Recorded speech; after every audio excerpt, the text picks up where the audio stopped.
Good evening, everybody. Welcome to the Collister Neighborhood Association meeting. Just for your information, if you didn't see, we are recording tonight's meeting so that we can draw minutes from it and post it for public record. So if you don't want to be recorded, just note that in your comments. Well, we're going to be recorded, so just know that we're going to be recorded. Tonight, as we've got a few updates and presentations, I encourage you to use your chat feature, which is at the bottom of your screen, or the raise hand feature if you have a question, also there. And with that, I think we'll just hand it over to Hillary, who will do our welcome. Hi, everyone. So thank you, Jamie Lou. We have an announcement to make. Our president, Kate Lovin, resigned this past week. She felt that we had some differing strategies on the board and it was best to step down. So until the elections in December, I will be acting as interim president, of course, with the support of our wonderful board. So if you need anything, please contact me. Thank you. So I think first on our agenda, we have Esther with a rezone update and process overview. Hello. I don't know if you guys can hear me okay. So good evening. I'm just going to provide a really brief update on the rezone. So for those who are not aware, the city is undergoing a rewrite of the zoning ordinances or the zoning throughout the city. The city has brought on a consultant, Clarion, to assist with that task. There are 20 individuals on an advisory. I'm on the advisory. I am there, but my purpose on the advisory is not representing the Collister Neighborhood Association per se. However, I do voice input based on information received from Collister neighborhood residents. So the city just currently went through a public comment opportunity on Module 1. Module 1 looks at consolidating different zones, which will have an impact on certain parts of our neighborhood more so than others. That's done. I do want to emphasize though that throughout this rewrite of the zoning, the public is encouraged to provide comments throughout the process. So the next item that the advisory committee will be discussing is design, the design of buildings, setbacks, various aspects of design. And then that module 2 will be out for public comment. The advisory committee meets every third Thursday of the month. You can go to the city's rewrite website, the zoning rewrite website, and you can listen live or you can listen to previous work discussions, presentations. So I encourage everyone to participate in this process. Our city is changing, whether we like it or not, and we have two options. We can get on the bus and help direct growth in our community, or we can stay behind. And I think that's it. If anybody has any questions, please feel free to ask, or I'm happy to also chat with folks offline.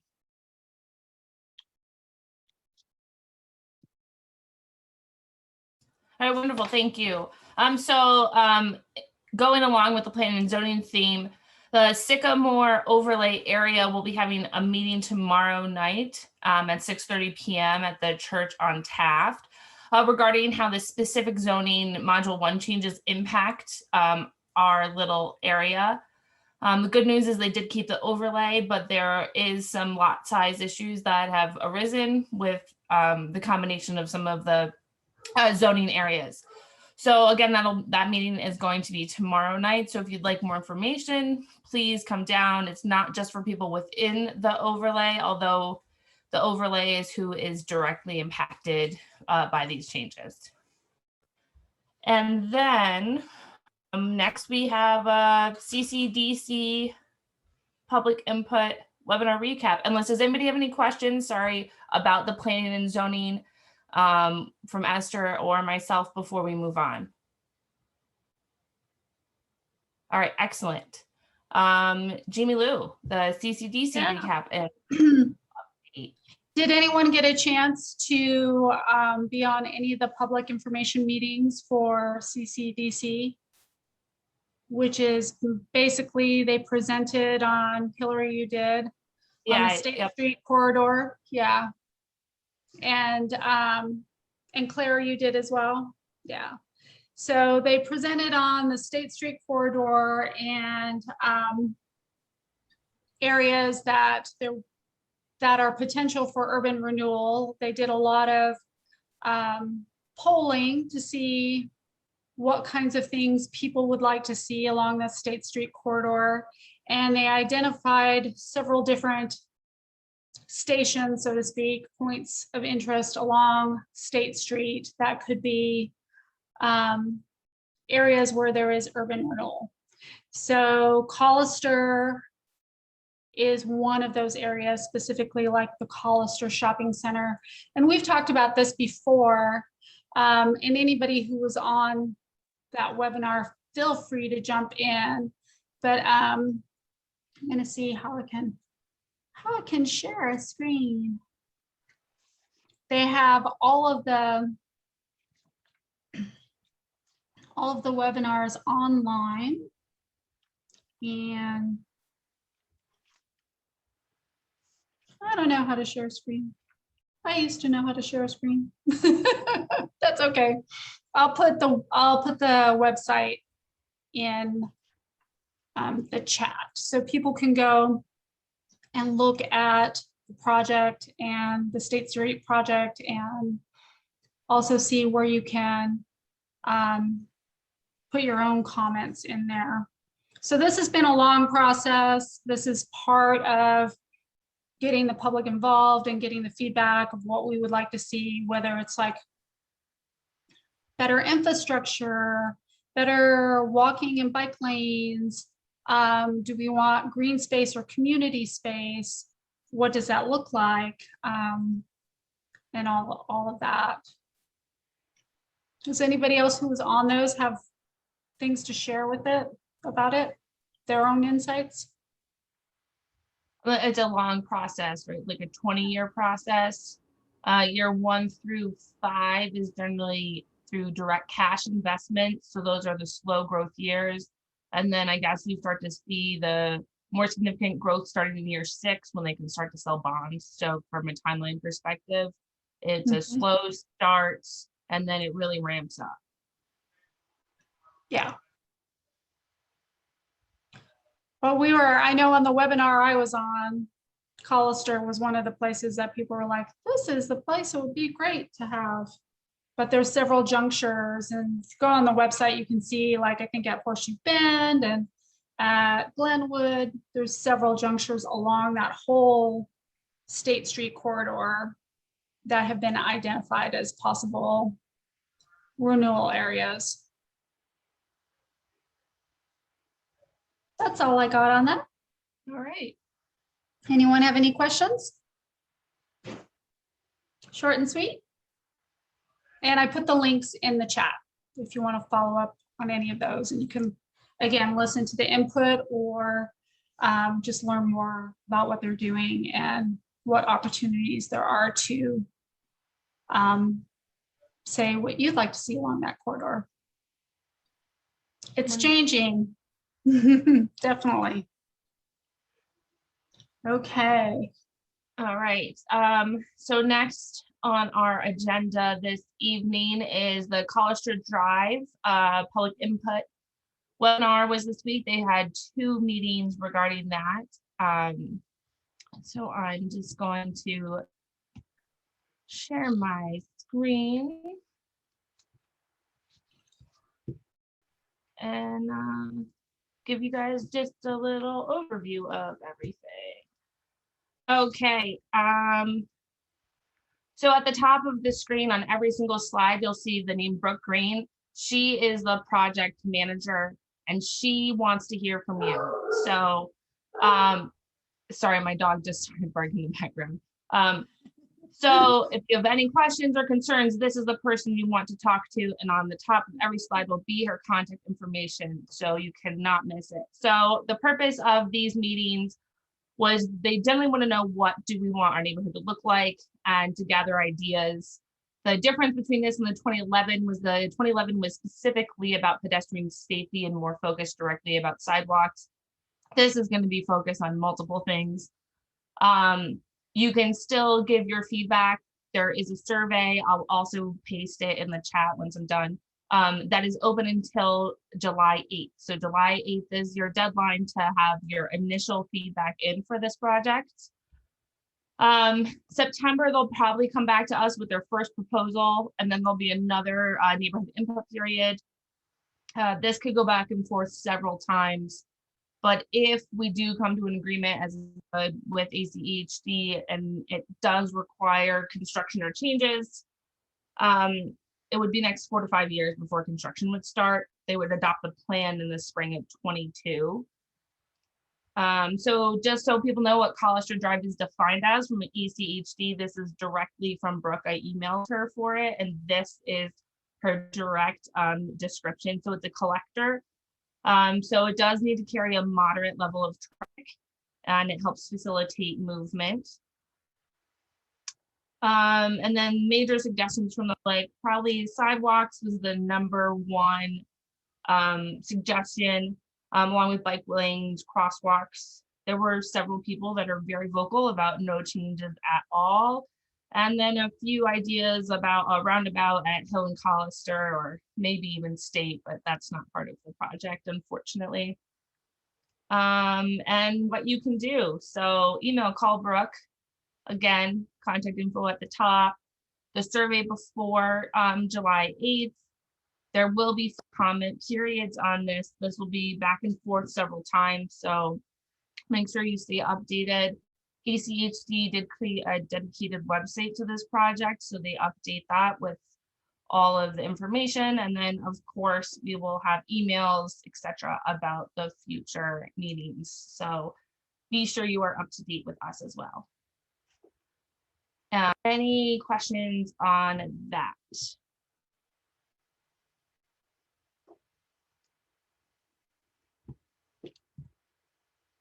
All right.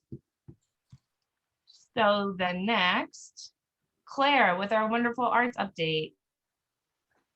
Hi, everyone. Can you hear me okay? Yes. You're Okay. great. So you may have noticed our sign toppers are up. We've got 15 of them. The purpose, the city's vision for these sign toppers is to be essentially on or near our boundary lines. So they're relatively small and they're located on top of the road signs, the street signs.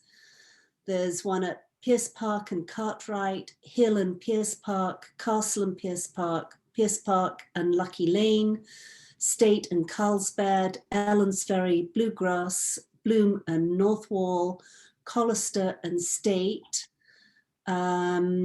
Sycamore and State, Taft and Tamarack, Woody and Taft, Pinehurst and 36, 36 and Shasta, Catalpa and Whitehead, and Hill and Bonnie.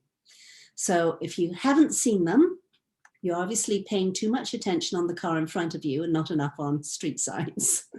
So that's done, that's finished, that's accomplished.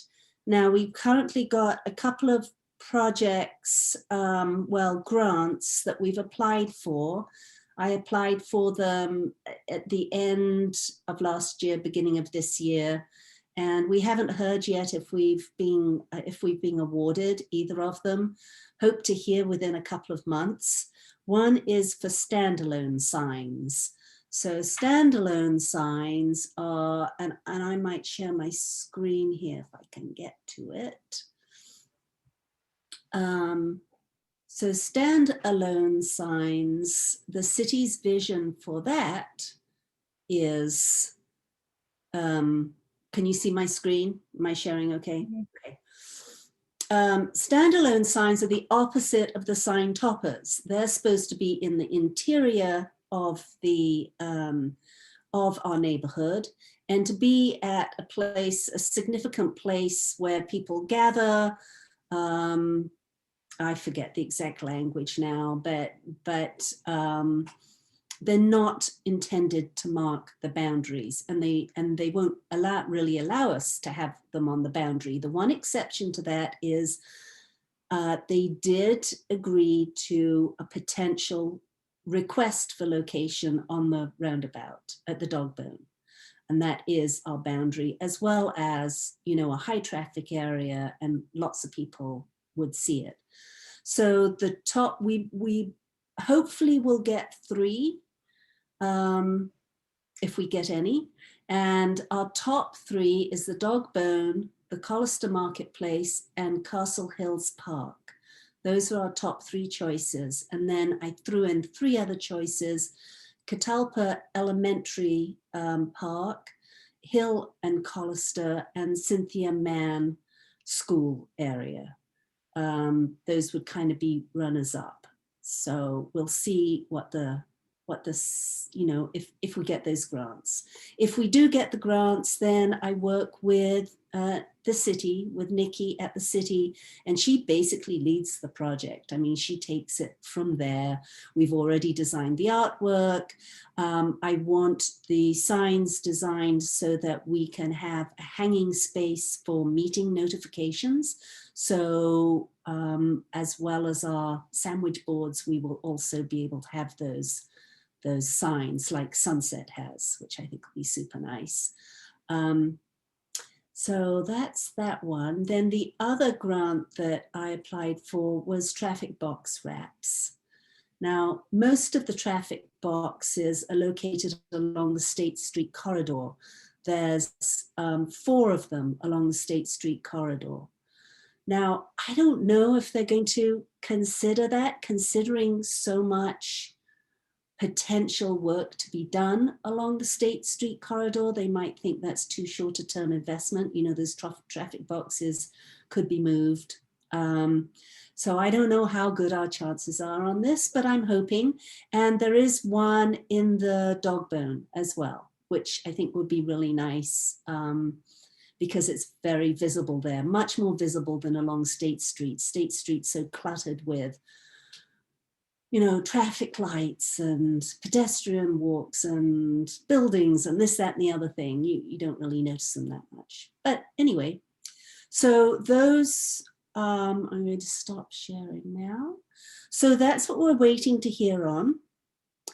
All of the grant applications have to in some way align with Boise's master plan, which is constantly evolving. And one of the things that I recently read is on May 4th of this year, the Boise City Council adopted the Public Works Arts Master Plan.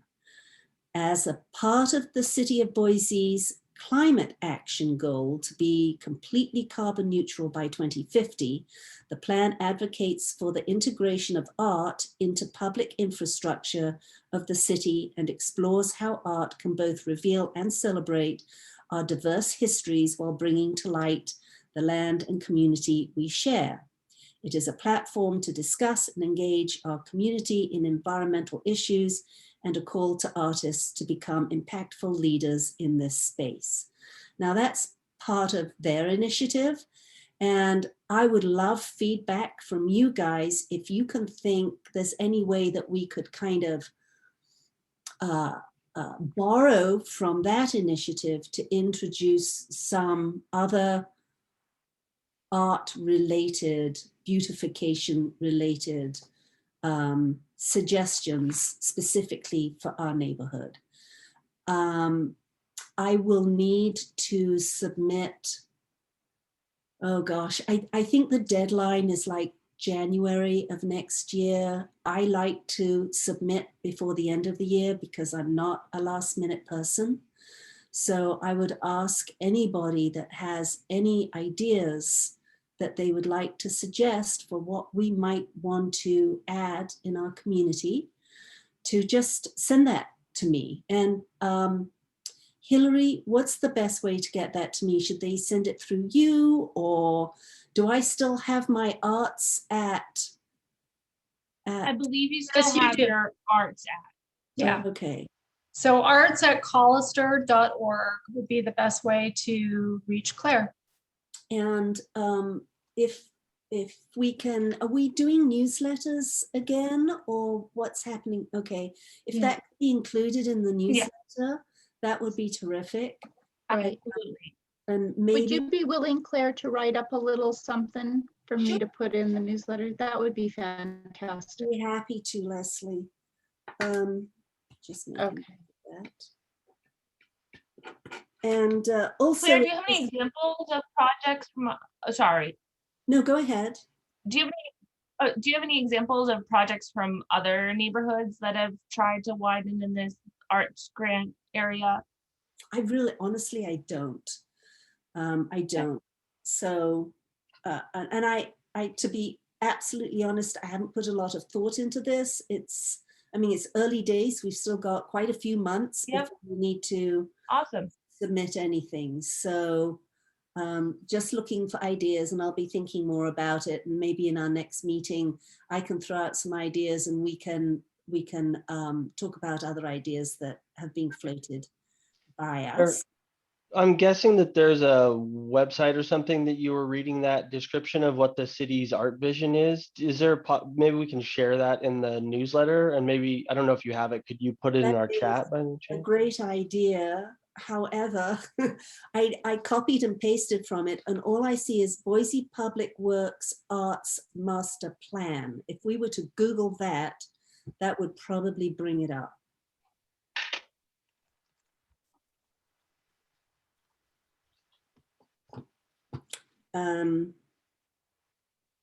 So moving on from that, I've been asked to bring up the topic of a garden tour again. We were kind of working on this before COVID hit, and then everything came to an absolute halt. And I had just a couple of people who were assisting me, and they've kind of fallen by the wayside. I think our neighborhood, I know our neighborhood has some amazing gardens in it. And when I say gardens, I'm not just talking vegetable, I'm talking everything from growing gardens to ornamental gardens to dryscape, xeriscape gardens. I mean, the whole gamut, hardscape gardens, you name it. I mean, they're there. A lot of our neighbors have an interest in different forms of gardening. I know that the Idaho Botanical Gardens had their annual garden tour in our neighborhood one year. That was, 4 or 5 years ago, I think. And it was very successful. A lot of people attended it. So I thought it would be not only a fun thing to do, but also a potential fundraiser for our association. Because it's not just our neighbors that would want to come see this. I think anyone and everyone that's interested in gardening would like to come see. So it is a project I'd like to support, but I don't want to do it alone. I'll be very clear on that. I don't want to do it alone. I really would like a core group of people, maybe 3 people who are super dedicated and would stay with it, and we could work together on it. If we started now, we could probably have one next spring. So if you know any gardeners, anyone that's interested in that type of thing, or anyone that's just interested in projects that will bring our community some money so that we're not always relying on city grants for things that we'd like to do, then let me know. Again, if you could put that in the newsletter, and maybe if you have somewhere on the website.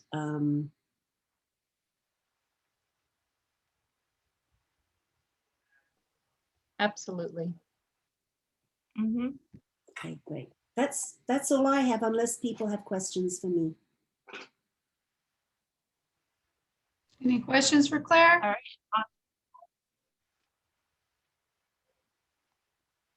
All right, thanks, Claire. So we can, all right, Leslie, you are going to do a quick overview of whatever information that we have on IFS currently. Right, so currently there's no new information. So 2 weeks ago, the mayor called for a task force. At that time, Kate, who was the Collister president, did communicate with the mayor, saying that I think we'd possibly have a representative from our neighborhood on that task force. It's been 2 weeks since that notification was made, and we haven't heard anything. And other people that I have talked to haven't heard anything either. So we are in a holding pattern. And as soon as we have information, we will provide that to the neighborhood. That's all I have.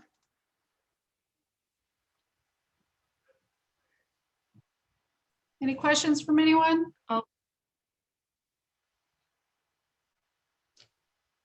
I know I was remiss at the beginning of this meeting to ask if anyone had any agenda items other than what the leadership team had sent out.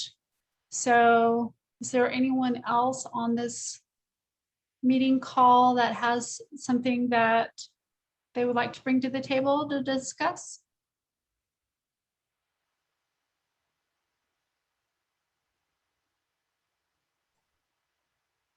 All right. Then, Okay. if there is nothing else, what do you say, Hillary? All right. Call to adjourn the meeting. Yes.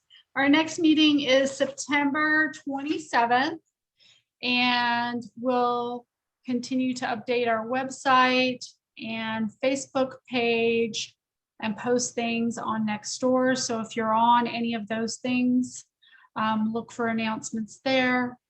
And meantime, you can feel free to email us at the different emails on collister.org. So like mine's secretary@collister.org. And Hillary's is VP, you are now president@collister.org. And Claire's arts@collister.org. Yeah. Thanks. Thank you, everyone. Thanks, Thank you everyone. for the thank yous. Thank you. We'll see you next time. We're around the Night. neighborhood. Thank Stay you. cool. Yes.